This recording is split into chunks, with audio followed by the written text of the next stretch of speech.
Pemirsa, Komisi Pemilihan Umum akan menggelar rapat sebagai tindak lanjut putusan Komisi Informasi Pusat terkait dengan dokumen ijazah Presiden ke-7 Republik Indonesia Joko Widodo.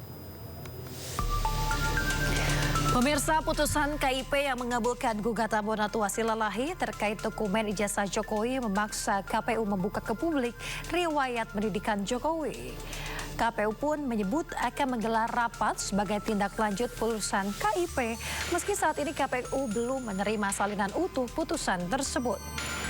KIP sendiri mengabulkan gugatan Bonatua untuk membuka ke publik riwayat pendidikan mantan orang nomor 1 di Indonesia itu.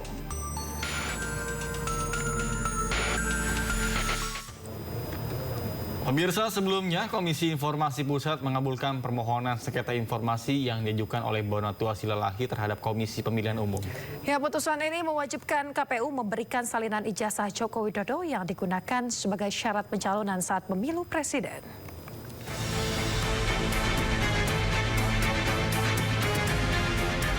Dalam putusannya, Majelis Komisi Informasi menilai salinan ijazah calon presiden merupakan informasi publik.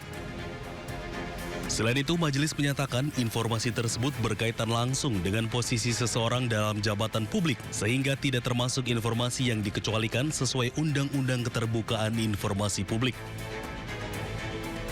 Komisi Informasi juga menegaskan pemberian informasi tidak memerlukan persetujuan tertulis dari pemilik data karena berkaitan dengan jabatan publik yang dipilih melalui mekanisme pemilihan umum. Menanggapi putusan tersebut, Bonatua menyebut keputusan ini sebagai kemenangan publik. Ia menyatakan selama ini sejumlah informasi terkait ijazah disebut tertutup dan tidak diberikan secara utuh kepada masyarakat. Bonatua juga mengingatkan KPU memiliki batas waktu 14 hari untuk menentukan sikap, apakah akan melaksanakan putusan atau mengajukan banding ke Pengadilan Tata Usaha Negara. Kemenangan publik artinya 9 item yang ditutup-tutup ini harus terbuka untuk publik. Dengan begitu, publik bisa tahu nanti membedakan, apalagi yang punya ijazah UGM, yang punya ijazah legalisir UGM, dia bisa langsung bandingin.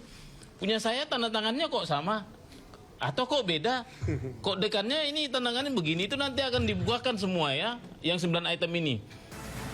Apabila dalam jangka waktu 14 hari KPU tidak mengajukan banding, maka putusan Komisi Informasi berkekuatan hukum tetap. KPU wajib memberikan informasi salinan ijazah tersebut kepada pemohon sesuai putusan Komisi Informasi Pusat. Dari Jakarta, Indira Utomo, Aris Setiawan, iNews melaporkan. Ya, pemirsa, pengacara Roy Suryo, Refli Harun berpandangan Polda Metro Jaya tidak bekerja profesional dalam kasus fitnah ijazah Jokowi. Ya, kuasa hukum Roy Suryo CS juga menilai kasus ini cenderung dipaksakan oleh Polda Metro Jaya.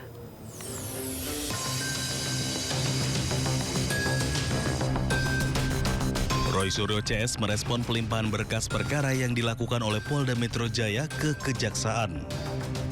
Pihak Roy menyebut pelimpahan berkas Roy Suryo, Rismon Sianipar, dan Dr. Tifa membuktikan bahwa Polda Metro Jaya tidak bekerja profesional. Kuasa hukum Roy Suryo CS juga menilai kasus ini cenderung dipaksakan oleh Polda Metro Jaya. Dari semua rangkaian peristiwa ini, kita lihat penyidik Polda Metro Jaya tidak bekerja profesional. Karena sampai pelimpahan itu kita tidak melihat sebuah dasar hukum yang kuat untuk menersangkakan mereka. Dan bahkan kelihatan keraguan mereka setelah dilimpahkan baru diperiksa lagi saksi dan ahli. Jadi mereka sudah limpahkan, tapi nanti tanggal 20 Januari ada kesempatan untuk pemeriksaan saksi dan ahli. Karena itulah ya, kalau memang tidak kuat, ya kenapa tidak dihentikan aja kasus ini? Kasus ini dihentikan, maksudnya penersangkaan.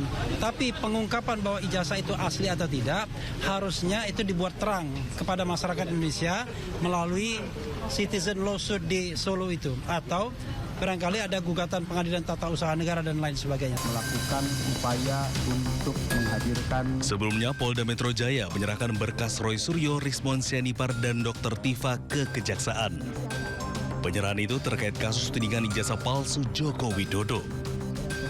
Saat ini penyidik tengah menunggu hasil pemeriksaan kelengkapan berkas dari Kejaksaan sebelum menyerahkan para tersangka. Pemirsa, Laras Faizati, terdakwa penghasutan demo Agustus 2025 akhirnya bebas dari rumah tahanan Pondok Bambu, Jakarta Timur pada Kamis petang. Detik-detik bebasnya Laras Faizati disambut sukacita sejumlah keluarga dan juga rekan.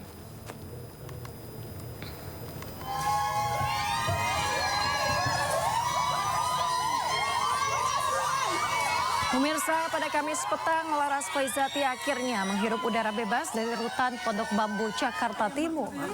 Laras dinyatakan bebas setelah Hakim Pengadilan Negeri Jakarta Selatan memvonis 6 bulan tanpa perlu dijalani dan memerintahkan Laras keluar dari tahanan.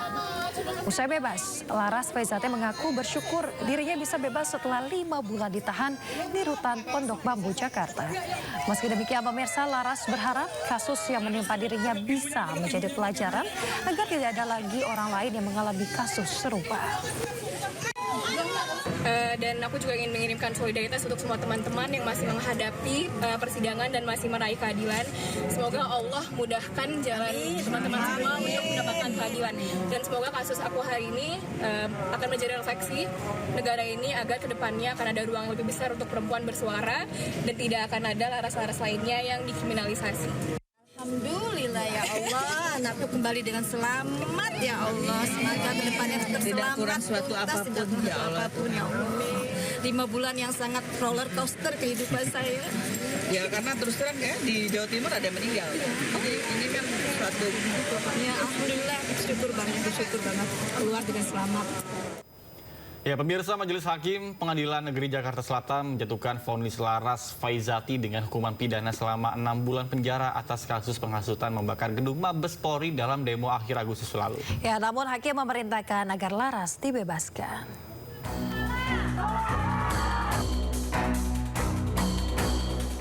Keempat, memerintahkan agar terdakwa dikeluarkan dari tahanan segera setelah putusan ini diucapkan.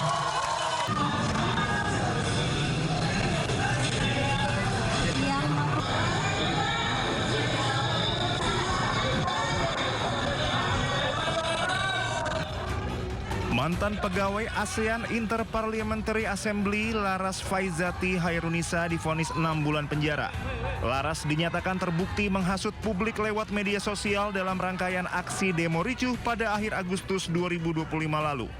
Namun Hakim memutuskan pidana tersebut tidak perlu dijalani. Hakim memerintahkan agar Laras dibebaskan dari tahanan setelah putusan dibacakan.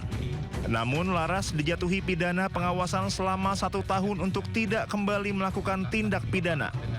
Vonis ini dibacakan Ketua Majelis Hakim Pengadilan Negeri Jakarta Selatan Iketut Darpawan dalam sidang putusan yang digelar pada Kamis siang. Hakim menilai Laras terbukti secara sah dan meyakinkan melakukan tindak pidana berupa menyiarkan tulisan di muka umum yang menghasut untuk melakukan tindak pidana sebagaimana diatur dalam pasal 161 ayat 1 KUHP.